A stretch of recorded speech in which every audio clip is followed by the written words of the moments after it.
Acum un an, japonezii au inventat coada emoțională, un dispozitiv bizar care, prin senzorii concepuți să monitorizeze pulsul purtătorului, se mișcă atunci când acesta este fericit.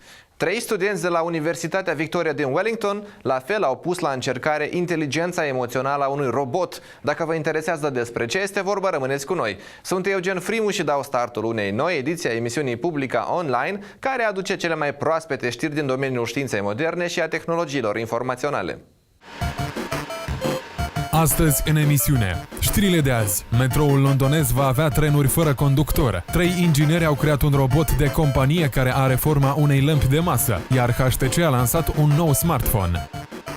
Rubrica Jocuri ne aduce următoarele noutăți. Thief a primit un prim trailer pe gameplay. Enslaved Odyssey to the West va fi relansat pentru PlayStation 3 și PC, iar Need for Speed Rivals ne demonstrează cum va arăta o cursă la volanul unei mașini de poliție. Gadgetul zilei este un nou controller Steam de la Valve. La categoria site-uri venim cu o pagină web autohtonă cu și despre smartphone-uri, un serviciu pentru poeții începători și un blog cu sfaturi utile pentru cei care vor să-și găsească rostul în viață. Taiwanezii de la HTC au lansat One Max, un smartphone supradimensionat prevăzut cu funcția Fingerprint Scan, care simplifică deblocarea telefonului. Metroul londonez a început înlocuirea garniturilor de tren învechite cu altele complet automatizate, construite de compania germană Siemens, care merg fără conductor. 3 studenți din Noua Zeelandă au creat un robot de companie care arată ca o lampă de masă, dar este capabil să urmărească fețele oamenilor, să reacționeze la sunete și la mișcările celor din jur.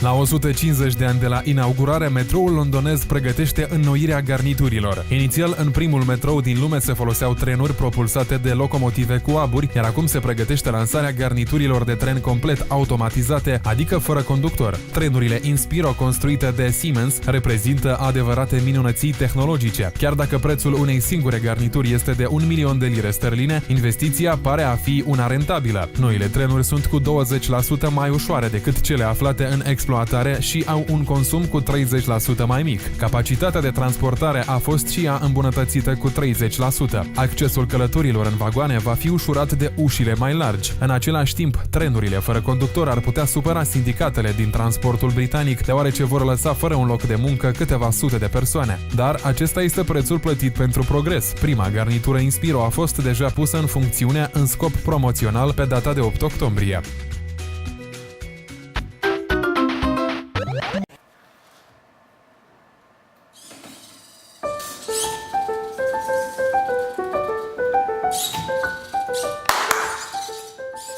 Mai țineți minte simbolul companiei de animație Pixar? Un robot în formă de lampă. 3 studenți de la Universitatea Victoria din Wellington, Shanshao Zhou, Adam Ben-Dror și Josh Doggett, au combinat un soft cu câteva componente hardware și l-au creat pe Pinocchio, un robot de companie care seamănă leit cu o lampă Pixar. Robotul este destul de complex. Integrează o cameră web, un microfon, un iris mecanic și câteva servomotoare. La acestea se adaugă controllerul Arduino, librăriile OpenCV și mai multe linii de programare pentru un rezultat de-a dreptul spectaculos. Pinocchio interacționează cu utilizatorul urmărindu-i mișcările, reacționează și la sunetele produse de acesta. Se pare că are o personalitate destul de complexă. Este jucăuș, nerăbdător și, din păcate, nu are bec. Chiar și așa, robotul s-ar simți la locul său într-un birou de inginerie sau de design, înconjurat de oameni neobișnuiți, plini de idei creative.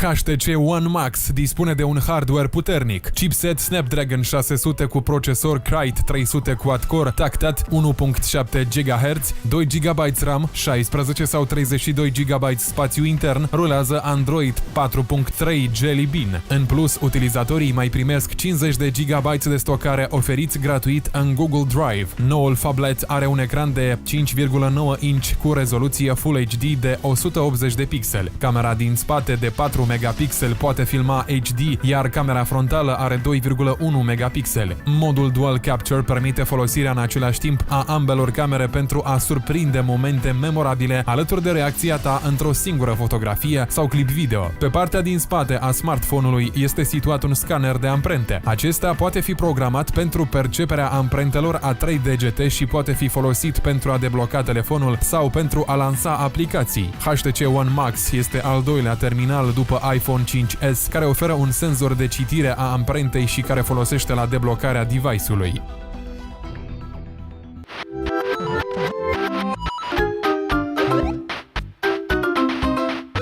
Thief a primit un prim trailer de gameplay care ne demonstrează atât fizica jocului cât și grafica spectaculoasă a acestuia. La 3 ani de la apariție, Enslaved Odyssey to the West va fi relansat într-o versiune Premium Edition pentru PlayStation 3 și PC. În noul Need for Speed Rivals vom putea conduce o mașină a poliției în încercarea de a elimina pe periculoșii șoferi de curse ilegale. Valve este pe cale să lanseze mult așteptata și mult discutata consolă de joc Steambox, dar până una alta ne demonstrează noul gamepad numit Steam Controller, care promite o revoluție în domeniu.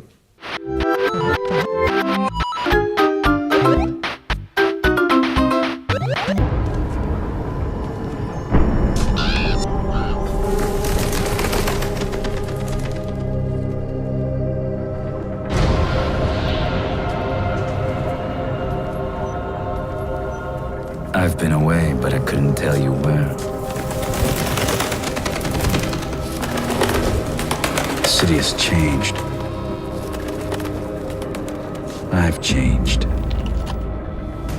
După o perioadă în care Square Enix s-a limitat la lansarea secvențelor video pre-renderizate pentru Thief, publisherul japonez a oferit în sfârșit un prim trailer de gameplay pentru viitorul titlu al celor de la Edison Montreal. Acțiunea din Thief urmează să se desfășoare într-o metropolă gotică numită banal The City, căzută victimă unei epidemii de ciumă devastatoare. Orașul este condus cu mână de fier de un tiran, cunoscut drept Baronul, printre preocupările căruia nu se află și soarta populației de rând. Toate privilegiile și averile se află sub controlul baronului prin intermediul apropiaților acestuia. Un scenariu care îi convine de minune lui Garrett, preocupat de ideea de a jefui și absolut neinteresat de acte de eroism. Din nou, eroul principal va trebui să se furișeze, să se ascundă în umbră și să evite cu orice preț încăierările. Thief va fi lansat pe 25 februarie 2014 în America de Nord și pe 28 februarie 2014 în Europa pentru PC, PlayStation 3, Xbox 360, PlayStation 4 și Xbox One.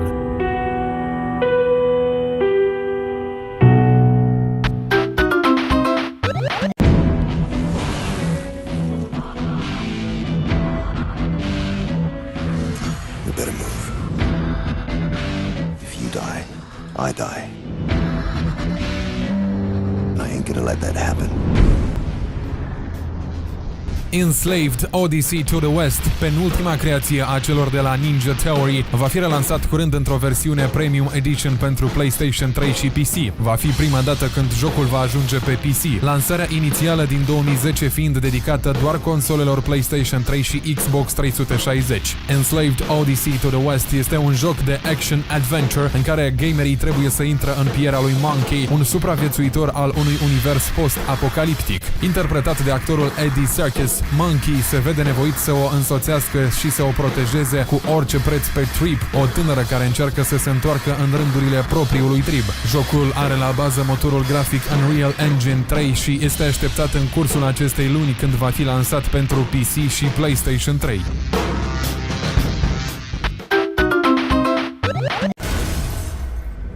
You are my rival.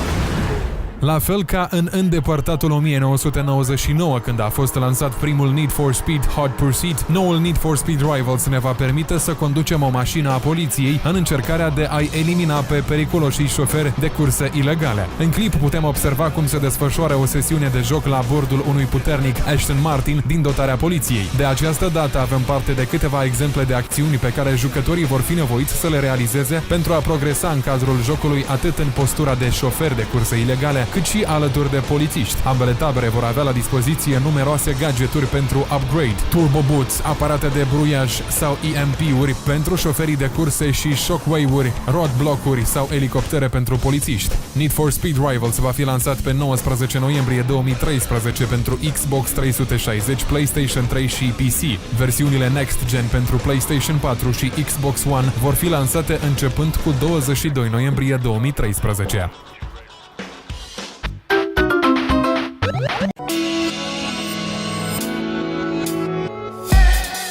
Americanii de la Valve sunt pe ultima sută de metri până la lansarea consolei de joc Steam Box și a noului gamepad Steam Controller. Ca să-i mai liniștească pe acei care nu înțeleg cum poți să joci Counter-Strike sau Portal 2 fără mouse și tastatură, Valve a lansat prima demonstrație video. Demo-ul nu răspunde multor întrebări de genul cum se simte sau cât de precise vor fi mișcările, dar ne dă o idee cum va arăta procesul de joc cu noul controller. Detalii mai exacte vom afla foarte curând, deoarece compania va încredința celor mai norocoși fani să încerce noul device. Cei aproximativ 300 de beta-testeri vor primi câte un prototip fără touchscreen. Controllerul fără butoane arată bine și pare să se descurce și acolo unde în mod normal un gamepad nu prea are ce căuta. Din câte cunoaștem, băieții de la Valve l-au testat pe câteva jocuri, inclusiv pe Portal 2, Counter-Strike Global Offensive, Civilization 5 și Papers, Please. Singurul dezavantaj ar putea fi acel fapt că în cazul mișcărilor lungi, degetul mare rămâne repede fără spațiu liber, ceea ce constituie o problemă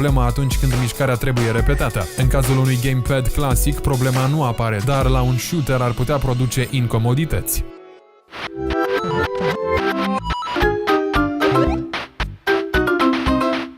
Dacă doriți să aflați mai multe despre smartphone-uri sau poate vă gândiți să cumpărați sau să vindeți unul și trebuie să alegeți între câteva modele, intrați pe smartphone.md. Cei care se văd aproape poeți sau autori de cântece solicitați de interpreții autohtoni sunt invitați pe rimează.org, un site unde poți primi liste întregi de cuvinte care rimează cu un cuvânt sau altul. Workosome.com este un blog cu oameni care iubesc ceea ce fac și care știu să dea sfaturi celor care încă mai au nevoie de ele.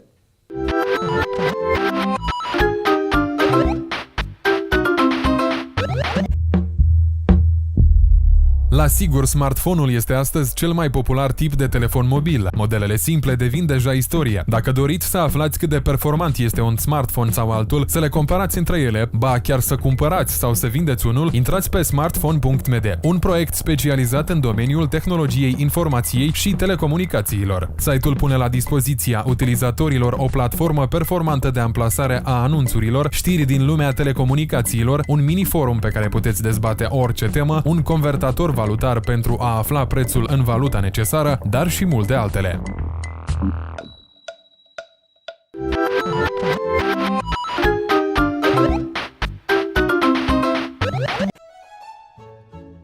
V-ar plăcea să deveniți poet, autor de cântece solicitat de interpreții autohtoni sau poate vă zâmbește cariera de cântăreț de muzică hip-hop? Asta înseamnă că aveți nevoie de următorul site, ca de aer. Rimează.org generează liste întregi de cuvinte care rimează anume cu acel cuvânt pentru care ați dat căutare. Simplu și foarte eficace. Deși nu scrie poezii în locul utilizatorului, nu-i adaugă talent și nici nu-l poate face popstar peste noapte, credem că este un instrument de lucru foarte util.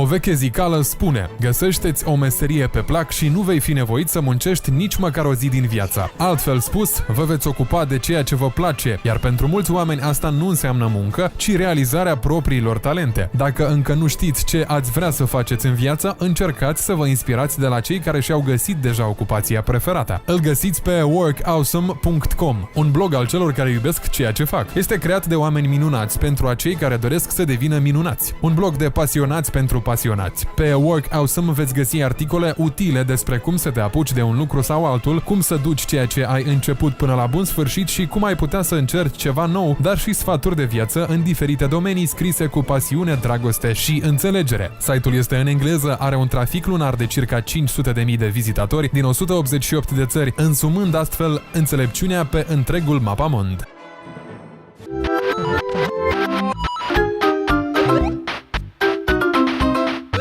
Aici încheiem ediția de astăzi, îți mulțumim că ne-ai urmărit și te invit din nou sâmbătă viitoare la aceeași oră, 10:35. Sunt Eugen Frimu și aștept sugestiile și propunerile tale la adresa de e-mail online@publica.md. De asemenea, te așteptăm să dai un like și pe pagina noastră de Facebook Publica Online. Pe curând și rămâneți online!